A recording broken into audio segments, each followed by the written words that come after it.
Bonjour, Bérangère, kiné à la clinique Rive Gauche. Je vais vous parler de la prise en charge kinésithérapique pendant le parcours de traitement du cancer du sein. Donc le kinésithérapeute, il travaille sur prescription médicale. Cette prescription, elle peut vous être faite soit en post-opératoire immédiat, mais aussi à plus long terme dans votre parcours et même des fois au-delà de l'arrêt des traitements. Donc les principaux objectifs en massokinésithérapie, ça va être de retrouver une bonne souplesse tissulaire et articulaire de la zone opérée et du reste du corps, et de favoriser les flux liquidiens en cas d'œdème. On va aussi chercher à retrouver une bonne posture et une activité physique régulière pour permettre aux femmes d'avancer, de reprendre leurs activités qu'elles avaient avant le traitement, et peut-être même en découvrir de nouvelles. Les trois grandes techniques de kinésithérapie dont j'avais envie de vous parler aujourd'hui, c'était déjà le drainage lymphatique. Donc le drainage lymphatique, en général, il est manuel, mais il peut aussi être, on s'aide parfois aussi de techniques mécaniques, voilà, qui peuvent nous permettre d'avoir plus d'efficacité, par exemple en cas de fibrose.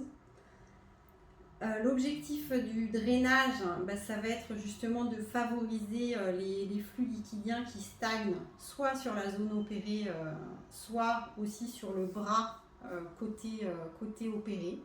Donc la survenue d'un œdème, ça peut être soit immédiatement en post-opératoire, mais ça peut aussi être à distance, notamment en cas de chirurgie ganglionnaire et encore plus dans le cas de curage ganglionnaire. En préventif, si jamais on n'a pas d'œdème, il n'y a pas d'intérêt à faire des drainages lymphatiques. Par contre, en cas d'œdème, c'est une technique qui va vous permettre d'apporter beaucoup de confort. C'est une technique douce qui va favoriser donc la migration des liquides qui stagnent, et derrière, ça va vous apporter une sensation de légèreté immédiate. On peut coupler cette technique, notamment en cas de lymphœdème, à une contention. Comme autre traitement, il y a le traitement des cicatrices.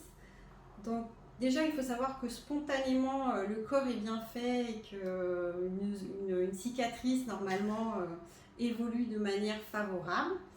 Après, parfois, il y a des cicatrices qu'on appelle des cicatrices pathologiques, notamment en cas d'adhérence ou de cicatrices hypertrophiques ou encore de cicatrices kéloïdes. Ça, c'est des cicatrices, c'est le corps qui cicatrise trop.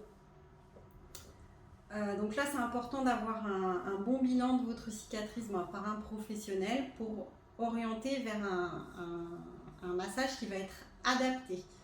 Parce que autant une cicatrice adhérente, on va chercher à décoller tous les tissus au niveau cicatriciel et même autour pour retrouver une bonne mobilité de la zone opérée et des zones adjacentes, parce que souvent une adhérence cicatricielle, ça a des répercussions ailleurs par le jeu des fascias dans le corps humain. Et donc là, on va chercher à bien masser la zone. En revanche, une cicatrice kéloïde ou une cicatrice qui commence à être hypertrophique, donc inflammatoire, donc trop vascularisée, et bien là, au contraire, on va chercher à calmer la zone et à faire plutôt des étirements de la cicatrice elle-même ou des étirements de tout le membre pour calmer l'afflux sanguin au niveau de cette zone. Donc voilà, c'est pas du tout la même prise en charge, et c'est important de bien se faire accompagner. Donc la kinésithérapie, si on prend l'étymologie du grec ancien, ça veut dire cure de mouvement. Donc là, vous l'avez compris, par le drainage lymphatique ou par le traitement des cicatrices, on mobilise, nous kinésithérapeutes, par des manœuvres spécifiques, les tissus humains.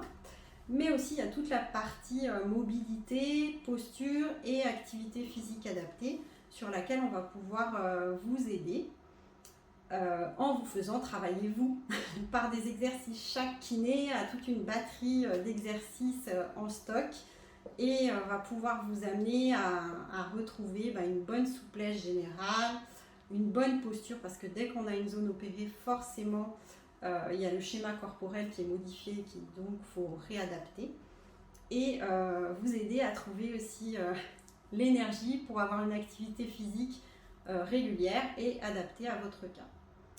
Voilà, donc le kiné peut être un partenaire important pendant votre parcours de soins et même au-delà.